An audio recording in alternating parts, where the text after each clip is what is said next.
Hello everyone and welcome to this webinar brought to you by Dairy Data Warehouse and Farmers Guardian. My name's Katie Jones and I'm Head of Livestock at Farmers Guardian.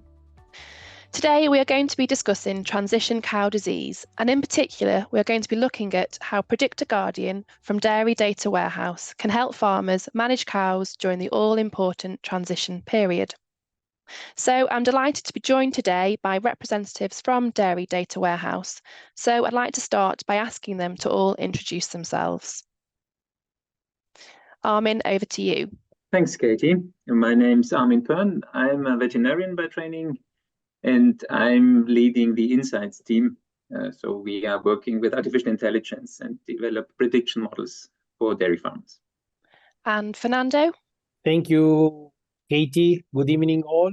My name is Fernando Maceris. I'm the manager of Dairy Data Warehouse, also veterinarian by training, and working in the company since the beginning, and obviously focusing, as we do in Dairy Data Warehouse, with all data services for the dairy industry. And finally, JP. Good evening, Katie. Yeah, JP based over here in Suffolk in east of England. And I support Dairy Data Warehouse on their business development and accounts management across the UK, Europe and North America. Great, thank you everyone and welcome today. So let's get started. Firstly, let's talk about transition cow disease. So Armin, over to you. Can you talk to us about transition cow disease and the importance for the dairy farmer? Sure. Maybe the easiest is if we look at our web application Predicta to see actually what transition cow diseases are and what they do. So generally speaking, transition cow diseases are diseases that occur in the first 4 weeks, 42 days of lactation. However, the root cause is usually the previous lactation and the dry period. So there are metabolic challenges, metabolic stress for the cow when she calves, but that is usually due to issues in the previous lactation, such as late conception, high body condition score, and those cows then often calve in with a high body condition score and have problems then managing the milk production and hormonal cycle. Classic diseases are milk fever, ketosis, displaced abomasum, mastitis. These would be classic challenges cows face in early lactation. And that's also what Predicta Guardian is tackling and helping to manage. Great, thanks Armin. And Fernando, could you just come in here and give us a little bit more information about how these diseases can affect the herd and what impact they can have? Transition cow diseases are really affecting the dairy farmers around the globe, of course, due to the characteristics of it, as Armin said, being metabolic diseases very closely related to high producing cows, and they having an important impact. So on a slide that I'm going to show you at the moment, you can see a study done in 2011 in North America, where you can see there the incidence of the most important transition cow diseases, as Armin mentioned, milk fever, retained placenta, displaced abomasum as examples, and their clinical disease incidence. Another study from Dr. LeBlanc is also telling us that 50% of dairy cows suffer at least one disease in transition. What I have been showing in this chart, it are clinical cases, but as we know very well, in the case, for example, of ketosis, there is a very, very important impact of subclinical disease, meaning that are not visible at our eye, okay, having clinical symptoms, the animals, but they are really suffering of this disease. And this ketosis disease is also a very important factor impacting on many aspects of the herd, on the individual animal and of course of the herd. clearly this is connected with reduced production, with fertility impact, with having difficulties for the animals to get pregnant, and therefore that has a clear implication afterwards on increasing the risk of animals leaving the herd, of early culling. Besides, of course, the specific effects of in the case of the clinical cases, of the real cost of the disease that is very costly for all the dairy farmers that are having herds that are suffering of it. So JP, over to you now. Looking at artificial intelligence, so how can artificial intelligence be used on farms when it comes to transition cow management? From our point of view, I suppose quite simply now with the tool we have, Predicta Guardian. Obviously, AI is very much in the news, in the press at the moment, but we have spent a lot of work in the background with Armin and his team in DDW. We've tested on nearly 5,000 herds, thousands of cows, and with that we are able to bring a solution that very simply generates health alarms for individual cows 6 to 8 weeks prior to calving, which we believe is a fantastic tool for farmers to have use of. Here, what you can see on screen at the moment is literally kind of one of the main dashboards when you come in, and you can see your active alerts and everything else regarding cows that potentially have alarms or at risk of getting a disease during the transition period.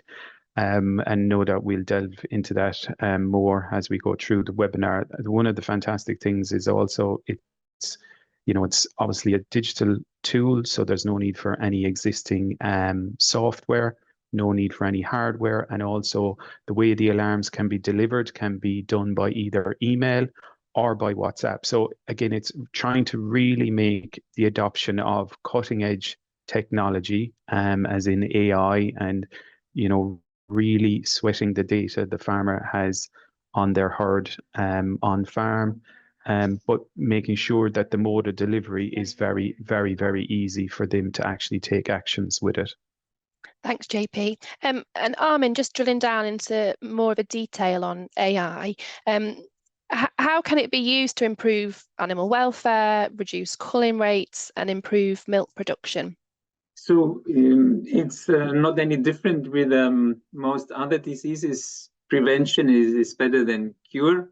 And with the transition cow diseases, in particular with ketosis, for instance, currently all tools available, they allow to diagnose ketosis in early lactation, so usually around 4 to 7 days after calving at the earliest.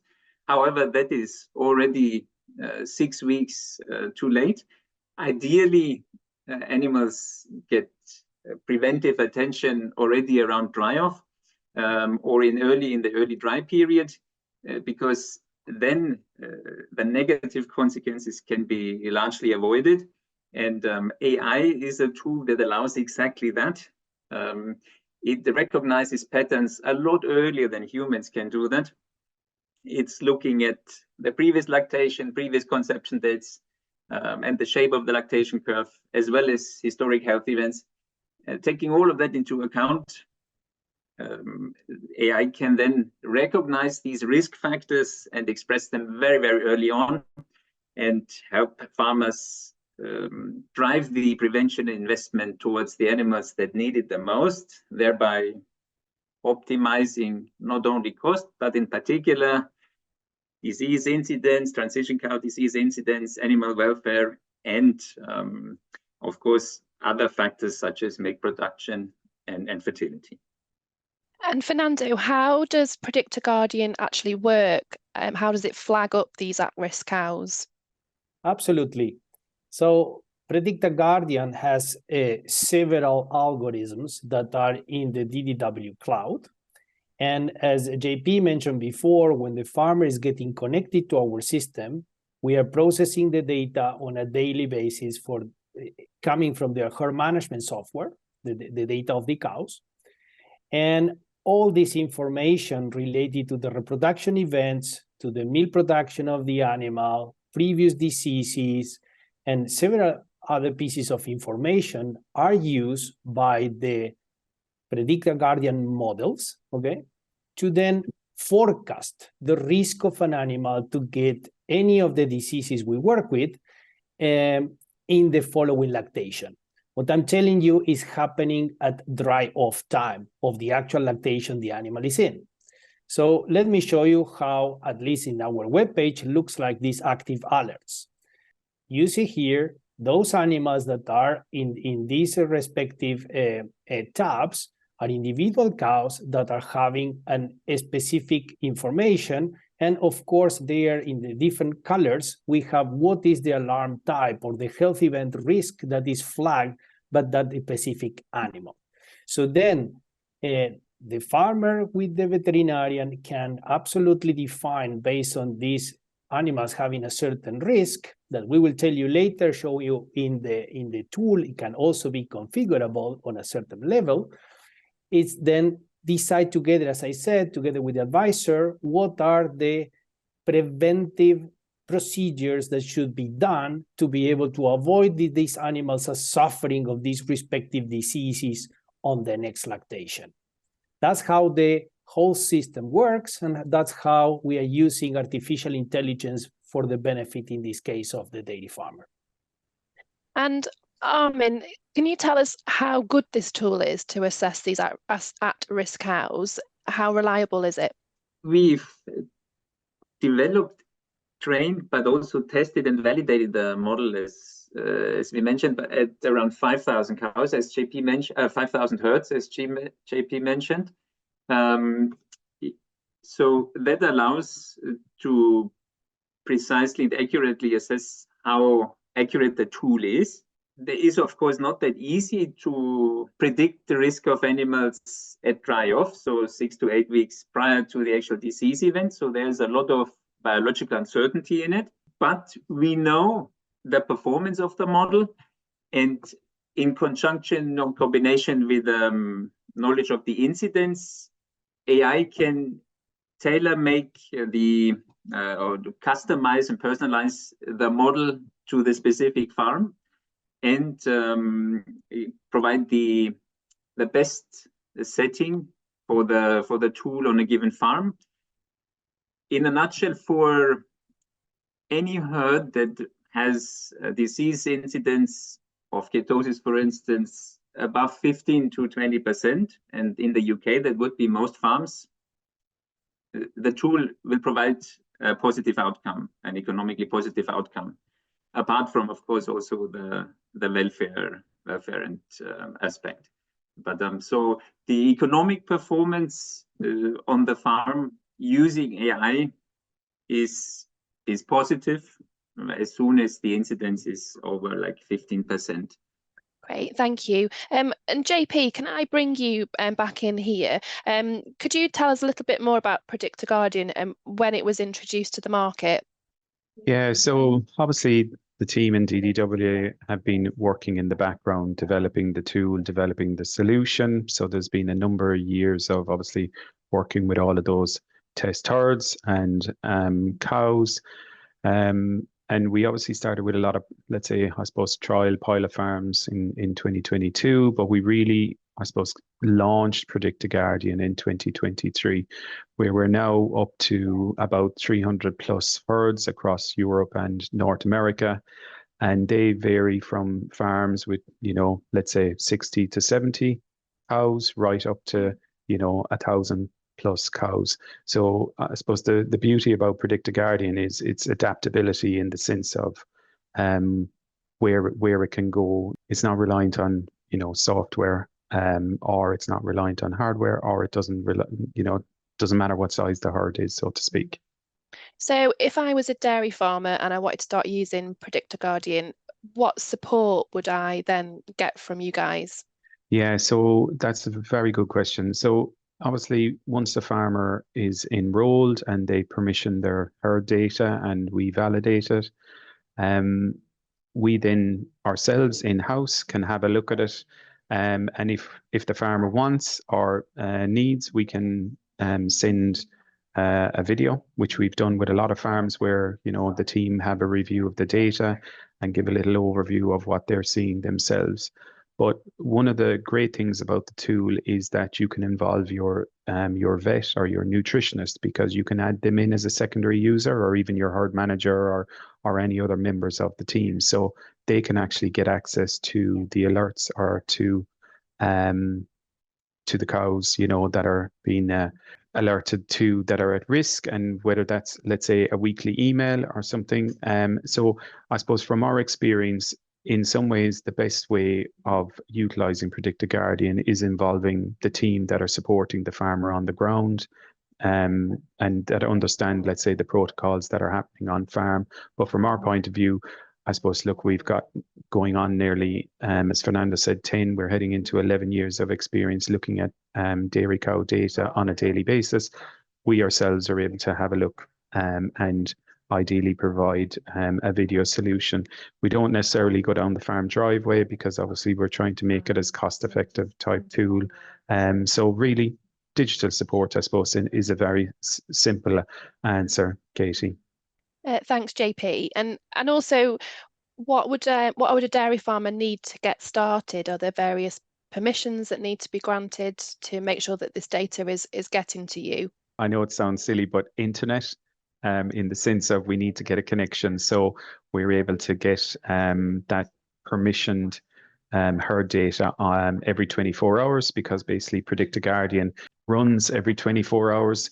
So it's having that internet connection. Second thing then will be the farmer needs to have one of the herd softwares that we currently work with. And let's say UK wise, that we're covering, the majority of softwares that are used, whether they're herd management software or whether they're milking equipment software, or even some of the milk recording companies out there as well. So I think we're covering a number of herd data capture softwares being used in that sense. So that's good.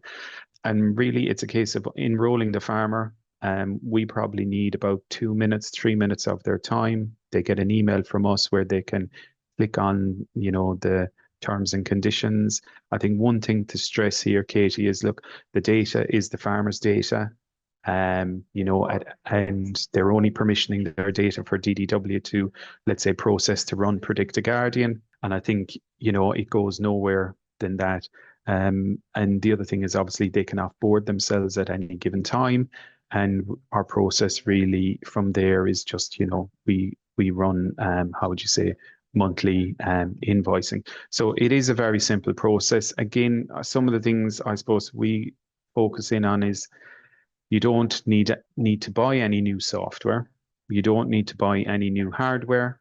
You just, as I say, an internet connection, and I suppose in some ways a willingness to try and look at adopting a new tool or solution into your your transition cow protocols.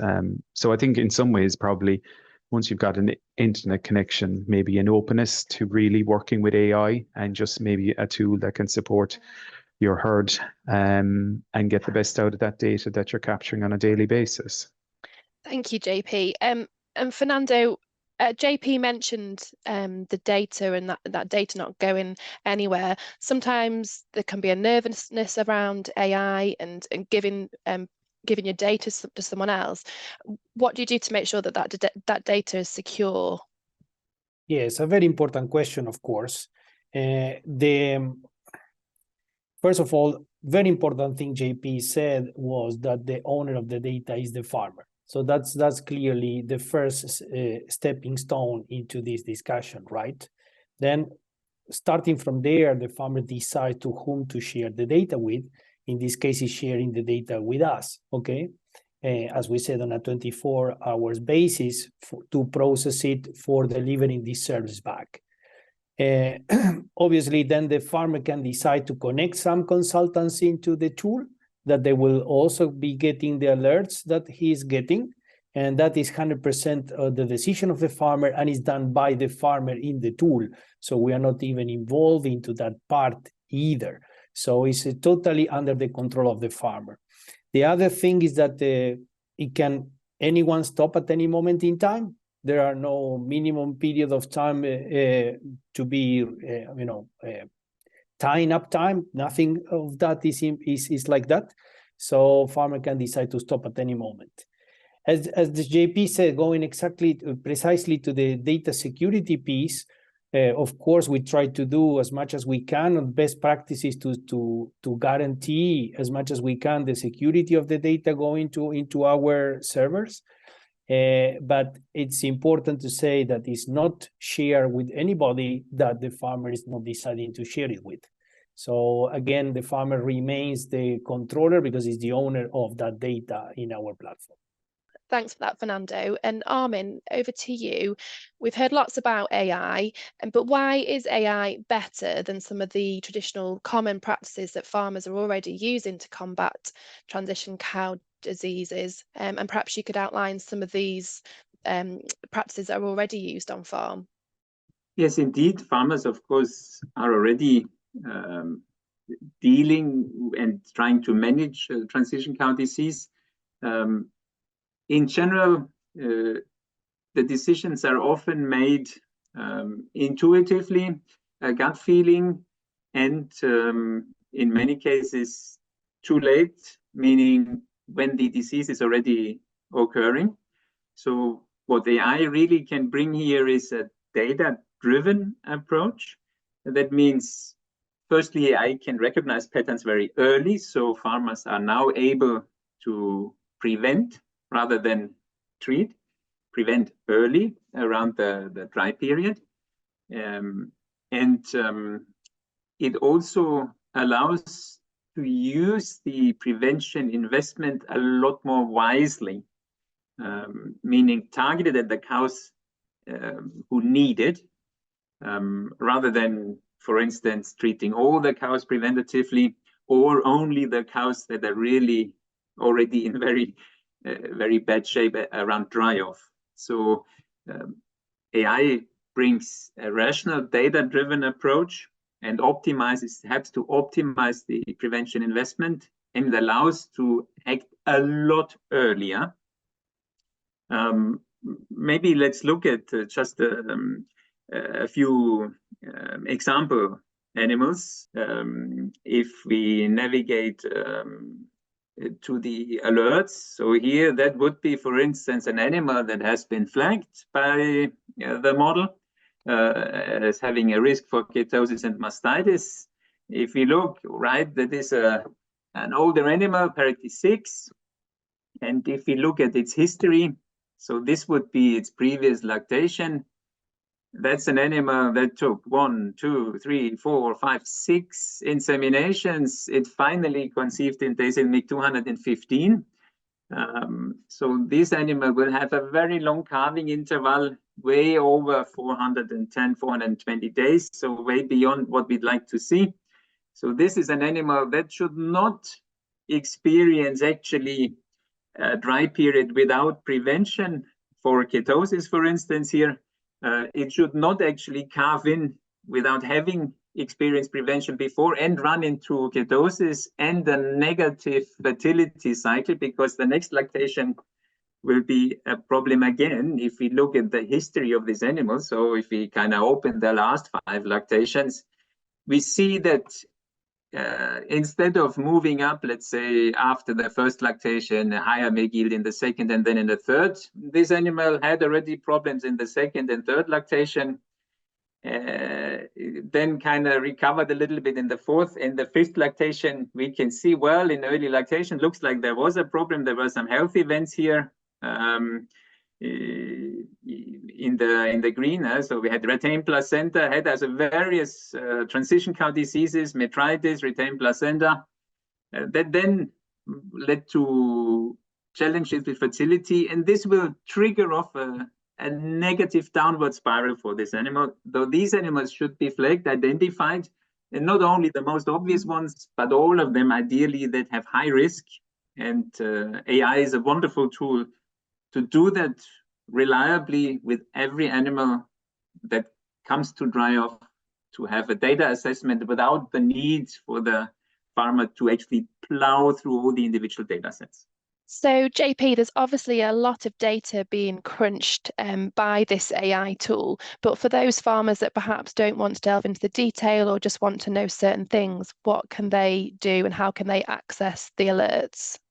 Yeah, as Armin has shown, you know, and you've seen on the tool itself, there is a wealth of insight available, which is fantastic, where you can navigate to the dashboard. But very simply, when you log in, you just click on the prevention tab, and you'll see there then settings. You click on settings, and then really it's kind of making some decisions, and this might obviously be part of, okay, well, what your current protocol is, because you can obviously get all the alarms at, you know, for all the diseases, or you might say, well, actually, no, I just want to get an alarms for just ketosis, which then means you click separately.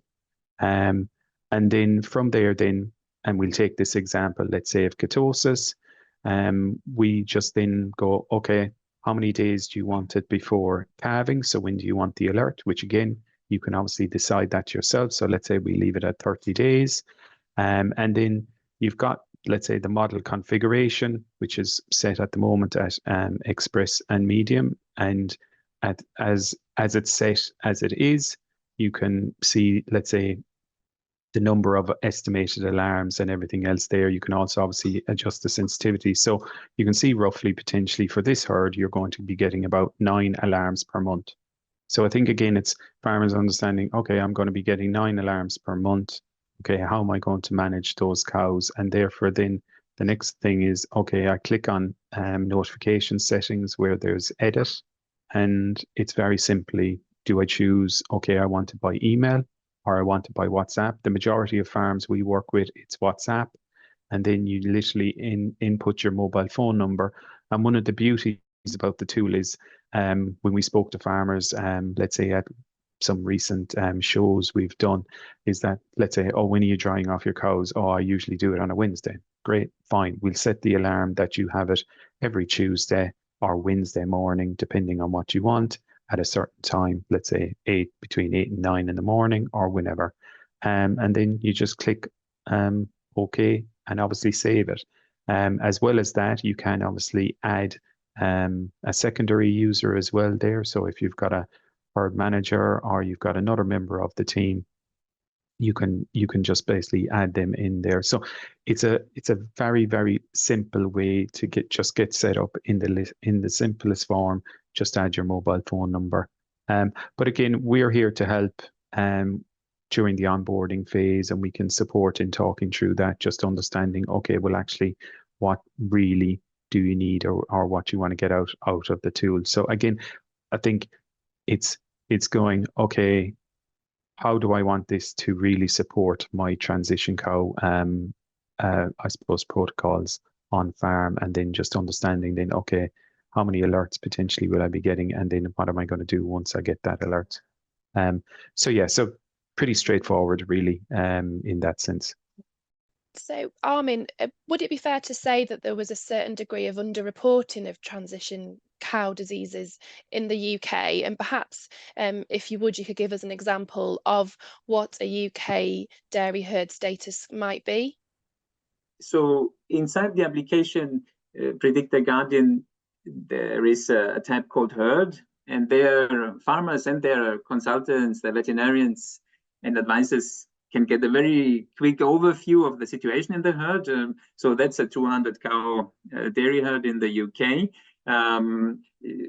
They are reporting here on the top left 0 ketosis cases. So I would say that there are very few herds that have 0.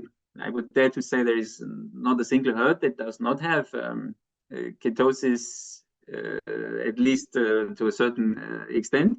Looking at the lactation curves of these herds, or of this herd in particular, you see that the lactation 3+ animals in dark blue, they hardly peak any higher than the lactation 2 and even lactation 1.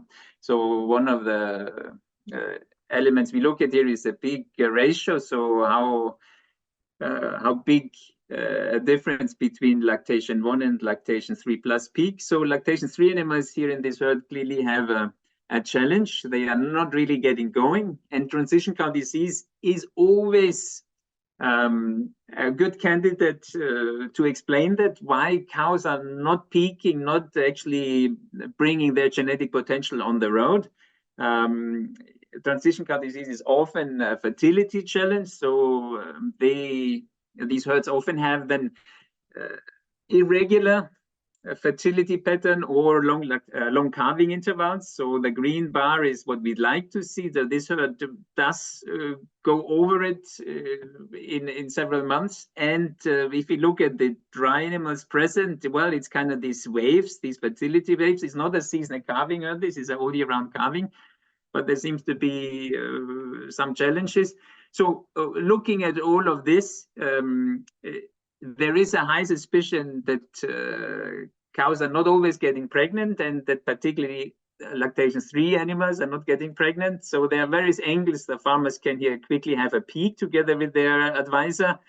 If we just were to look at inventory for a moment and look at the days open, we see lactation 1 and lactation 2 animals here at the bottom. They are within the range, so they're getting inseminated day 60 onwards, but lactation 3+ animals, they actually, well, getting inseminated a cycle later, and that could be because they're either not in estrus, because they are struggling to really get through the transition cow period properly, or it is a deliberate choice. But it looks rather that it's difficult to see these cows, difficult to get them pregnant later. And okay, if you look at the days to conception, it's also over 130, particularly here going later in the year, and that is a challenge for transition cow risk.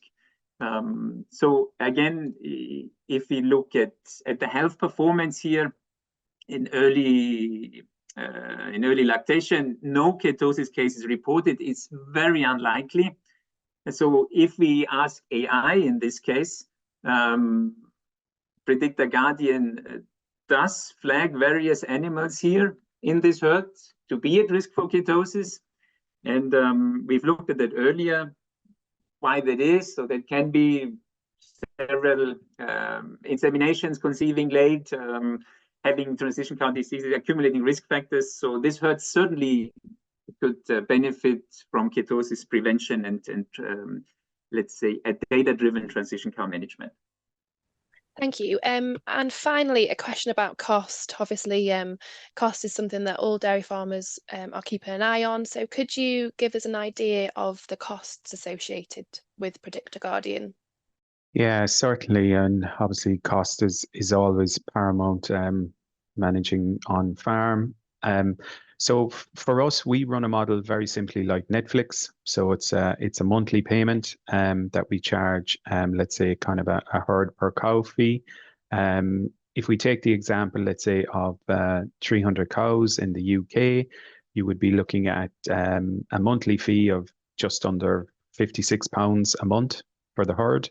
Obviously, that's dependent on all the cows that we can run a prediction on. So obviously that we have the relevant data and details. Obviously, we will only charge for animals that we're able to run a prediction on. So obviously, if they're heifers and stuff and we haven't had a lactation, we won't be able to run a prediction. Now that works out at £2.24 per cow per year, or even at 18p per month. And I think from our point of view, having a connection, you know, having 6 diseases available that can, you know, we can provide an alert if that animal is at risk. And obviously we all know, and we showed earlier on, the disease risk on farm is predominant. We see ourselves from a lot of the data that a lot of this disease risk is subclinical, and there's a lot going on. So from our point of view, we feel it's very good value for money in the sense for UK farmers, dairy farmers, to, you know, work with Predicta Guardian. We currently run the process where a farmer can come on board and trial it for the first 2 months. So there's no charge for the first 2 months. And then if they want to carry on, we just invoice on a monthly basis. Or if they want to stop at any given stage, that's fine. They can stop at any given stage and we will just invoice for the end of that month. So it's a very, very simple plug and play system. And And for us, yes, we're keen to get more UK farmers on board. We've certainly seen just recently, Fernando came back from a trip in Spain, how Spanish farmers were adapting to using Predicta Guardian and working extremely well for them. So I suppose I would urge any farmers on the call this evening to please get in touch with us, whether that be on our website, obviously dairydatawarehouse.com, or you can also catch us at inquiries@dairydatawarehouse.com as well, and we will pick those up, and it'll probably be myself that will be chatting to one of the farmers and having a discussion about potentially enrolling, or if they have any further questions. Unfortunately, that's all we've got time for tonight, but thank you very much for joining us. And thank you to Armin, Fernando and JP from Dairy Data Warehouse. There's more information on the website on your screens.